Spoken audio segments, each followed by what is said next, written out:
ସୁପ୍ରଭାତ ବନ୍ଧୁଗଣ,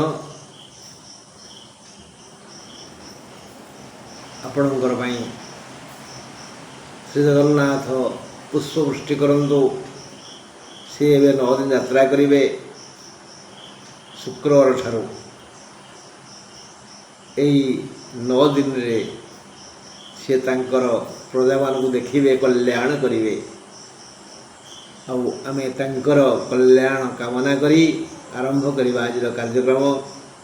ଯେ ଆମେ ଆଜି ଆଲୋଚନା କରିବା ଜୁନ୍ 28 ତାରିଖ ଶନିବାର, ତାପରେ ଜୁନ୍ 29 ତାରିଖ ରବିବାର।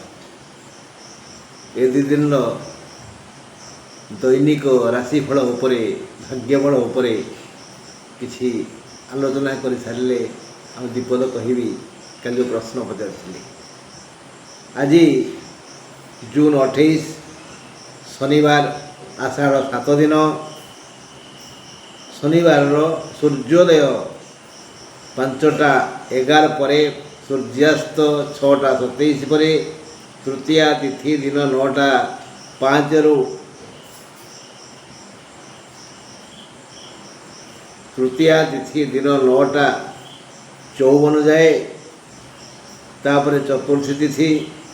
ଆଜି ଚତୁର୍ଥୀର ଏକୋଦିଷ୍ଟ ଓ ପାର୍ବଣ ଶ୍ରାଦ୍ଧ। ଚନ୍ଦ୍ର ରହିବେ ପୁଷ୍ୟା ନକ୍ଷତ୍ରରେ ସକାଳ 6ଟା 35 ଯାଏ।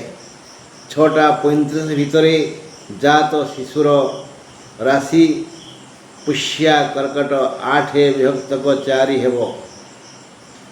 6ଟା 35 ପରେ ଜନ୍ମିତ ଶିଶୁର ଅଶ୍ଳେଷା କର୍କଟ ମାନେ 9 ରାଶି ହେବ। ଆଜି କର୍କଟ ଚନ୍ଦ୍ର ଅଶୁଭ ସମୟ ବୋଇଲେ ରାହୁ କାଳ ସକାଳ 8ଟା 32ରୁ ଦିନ 10ଟା 12 ଯାଏ। କାଳବେଳା ସୂର୍ଯ୍ୟୋଦୟ ଠାରୁ 6ଟା 54 ଯାଏ। ଅପରାହ୍ନ 4ଟା 40ରୁ 6ଟା 28 ଯାଏ। ବାରବେଳା ଦିନ 1ଟା 30ରୁ ଦିନ 1ଟା 30ରୁ 3ଟା 10 ଯାଏ। ଅଦ୍ୟ ବୃଷ, ସିଂହ ଓ କନ୍ୟା ରାଶିର ଘାତ ବାର। ଶୁଭ ସମୟ ବୋଲେ ଅମୃତ ବେଳା ସକାଳ 8ଟା 45ରୁ 12ଟା 18 ଯାଏ। ରାତି 9ଟା 21ରୁ 10ଟା 47 ଯାଏ। ମାହେନ୍ଦ୍ର ବେଳା ସୂର୍ଯ୍ୟୋଦୟ ଠାରୁ 6ଟା 7 ମଧ୍ୟରେ, ରାତି 9ଟା 7ରୁ 10ଟା ଯାଏ। ମେଷର ଶାରୀରିକ ଯନ୍ତ୍ରଣା ହେବ। ଶନିବାର କଥା କହୁଛି ବନ୍ଧୁ। ମେଷର ଶାରୀରିକ ଯନ୍ତ୍ରଣା ହେବ। ମିଥୁନର ବ୍ୟୟ ବଢ଼ିଯିବ। ବିଛାର ଅଛି ରାଜଦଣ୍ଡ। ଧନୁର କିଡ଼ନୀ ସମସ୍ୟା ହେବ। ବହୁମୂତ୍ର ହେବ। ମୀନର ବିଫଳ କାର୍ଯ୍ୟ। ଏହା ବ୍ୟତୀତ ଅନ୍ୟ ରାଶିମାନଙ୍କର ଶୁଭ ଯଥେଷ୍ଟ ଭଲ ହେବ ଓ ମଙ୍ଗଳ ହେବ। ଇଏ ଗଲା ଶନିବାରର କାର୍ଯ୍ୟସୂଚୀ। ଆମେ କାଲି ଆଉ ଦୈନିକ କଥା କହିବାନି। କାଲି ଆମେ କହିବା ମେଷ ରାଶି ଉପରେ। ମେଷ ରାଶିର ବ୍ୟକ୍ତି ସମୂହ ଜୁଲାଇ 16ରୁ ଅଗଷ୍ଟ 17 ଯାଏ କିଭଳି ନିଜର ଜୀବନ ନୌକା ଚଳାଇବେ, ସେମାନଙ୍କୁ 9 ଗ୍ରହଙ୍କର କି କଲ୍ୟାଣ ପଡ଼ିବ। ସେଥିପାଇଁ ମୁଁ ଏବେ ରବିବାର ଖବର ମଧ୍ୟ ଜଣାଇ ଦେଉଛି ବନ୍ଧୁ, କିଛି ଖରାପ ଭାବିବେନି। ଆଜି ଜୁନ୍ 29 ରବିବାର, ଆଷାଢ଼ 8 ଦିନ। ସୂର୍ଯ୍ୟୋଦୟ, ରବିବାର କଥା କହୁଛି, ରବିବାର ଦିନ କଥା। ସୂର୍ଯ୍ୟୋଦୟ 5ଟା 11 ପରେ, ସୂର୍ଯ୍ୟାସ୍ତ 6ଟା 27 ପରେ, ଚତୁର୍ଥୀ ତିଥି ସକାଳ 9ଟା 15 ଯାଏ। 9ଟା 15 ପରେ ପଞ୍ଚମୀ ତିଥି। ଏଣୁ ପଞ୍ଚମୀର ଏକୋଦିଷ୍ଟ ପାର୍ବଣ ଶ୍ରାଦ୍ଧ ପାଳିତ ହେବ। ଚନ୍ଦ୍ର ରହିବେ ଅଶ୍ଳେଷାରେ ସକାଳ 6ଟା 34 ଯାଏ। କର୍କଟ ଚନ୍ଦ୍ର 6ଟା 34 ଯାଏ। ଜନ୍ମିତ ଶିଶୁର ଜନ୍ମ ସମୟ ଯଦି 6ଟା 34 ବା 6ଟା 34 ଭିତରେ, ତା'ର 9 ବୋଇଲେ ଅଶ୍ଳେଷା କର୍କଟ ହେବ। 6ଟା 34 ପରେ ଜନ୍ମ ନେଇଥିବା ଶିଶୁର मघा नक्षत्र सिंह राशि हेब बोले 10 विभक्तक 5 राशि हेब।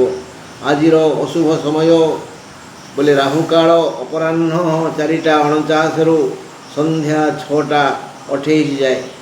बंधु ये जो राहुकाल मु कहूँ यही समय जदि राहु स्तोत्र पाठ करेंगे ताहले राहु कल्याण करेंगे। राहु काल राहु स्तोत्र पाठ करा जाए। जो मानक पई राहु समस्या सृष्टि करुछंती सेमाने राहु स्तोत्र पाठ करंतु यही राहु काल रे।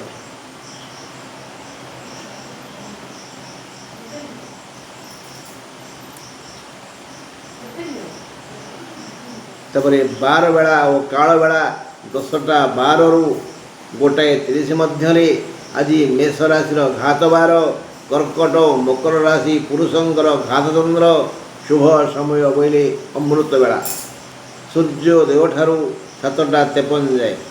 11:25 रु 2:57 जाए।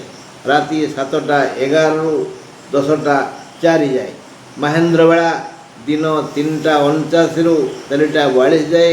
शुभ कर्म अद्य दिवा 12:46 गते मघा नक्षत्र विवाह पाणी ग्रहण योग अच्छी। मेष राशि असुस्थता, वृष अशांति, सिंह विचलित, तुला हतोत्साह, बिछा अघटन, धनु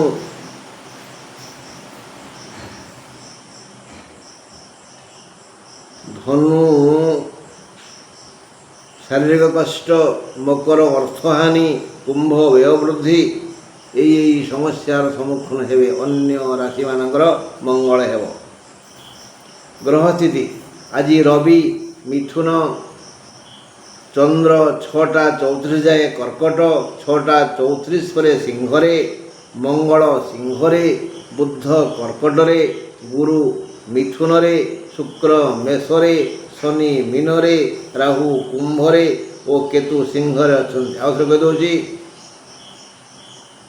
आज रवि मिथुनरे, चंद्र 6:34 जाए कर्कटरे, 6:34 पर सिंहरे, मंगल सिंहरे, बुध कर्कटरे, गुरु मिथुनरे, शुक्र मेषरे, शनि मीनरे, राहु कुंभरे और केतु सिंहरे अच्छे।